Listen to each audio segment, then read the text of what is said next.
बहुत पुराने समय की बात है। एक राज्य में एक राजा राज्य किया करता था।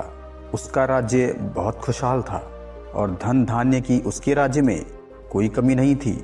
राजा और प्रजा खुशी खुशी अपना जीवन यापन कर रहे थे। एक वर्ष उस राज्य में भयंकर अकाल पड़ा। पानी की कमी के कारण सभी फसलें सूख गई और ऐसी स्थिति में किसान राजा को लगान नहीं दे पाए और लगान प्राप्त न होने के कारण राजस्व में भारी कमी आ गई। परिणाम स्वरूप राजकोष खाली होने लगा।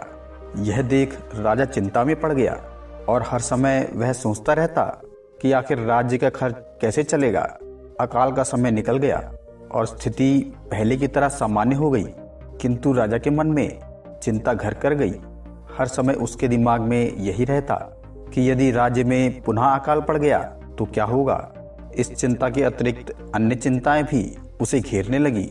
पड़ोसी राज्य का भय, मंत्रियों का षड्यंत्र और ऐसी कई चिंताओं ने उसकी भूख प्यास और रातों की नींद छीन ली।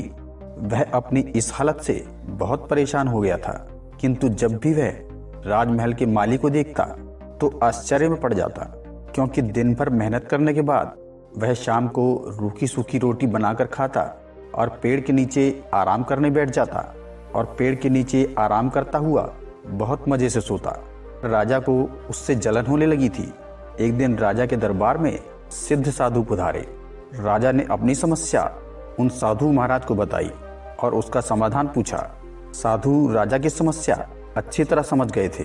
वे बोले, राजन, तुम्हारी सारी समस्या की जड़ राजपाट है, इसलिए अपना राजपाट अपने पुत्र को देकर चिंता मुक्त हो जाओ। इस पर राजा बोला, गुरुवर, मेरा पुत्र मात्र 5 वर्ष का है। वह अबोध बालक राजपाट कैसे संभाल पाएगा? तो फिर ऐसा करो कि अपने राजपाट की चिंता का भार मुझे सौंप दो। साधु बोले और राजा साधु की इस बात पर तैयार हो गया। उसने अपना राजपाट साधु को सौंप दिया। इसके बाद साधु ने पूछा कि अब तुम क्या करोगे? राजा बोला, सोचता हूँ कि कोई व्यवसाय कर लूँ, लेकिन उसके लिए धन की व्यवस्था कैसे करोगे?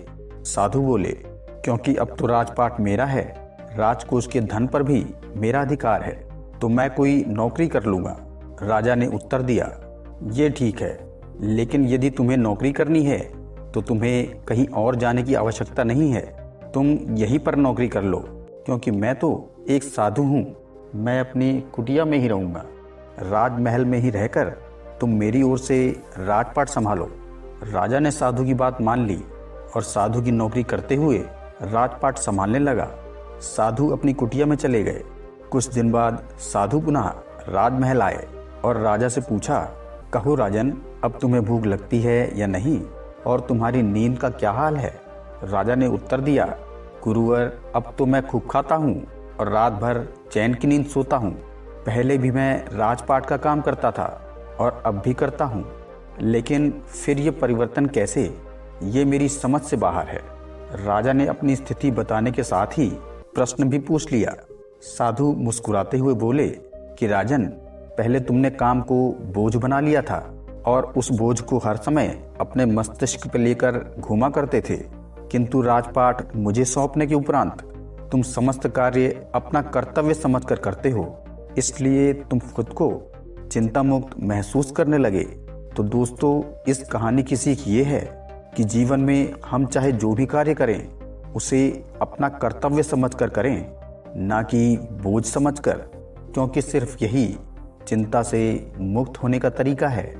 तो दोस्तों, आज का ये वीडियो अगर आपको पसंद आया हो तो लाइक और कमेंट ज़रूर कीजिएगा, और चैनल अब तक सब्सक्राइब नहीं किया तो चैनल को सब्सक्राइब करना बिल्कुल भी मत भूलिएगा। धन्यवाद।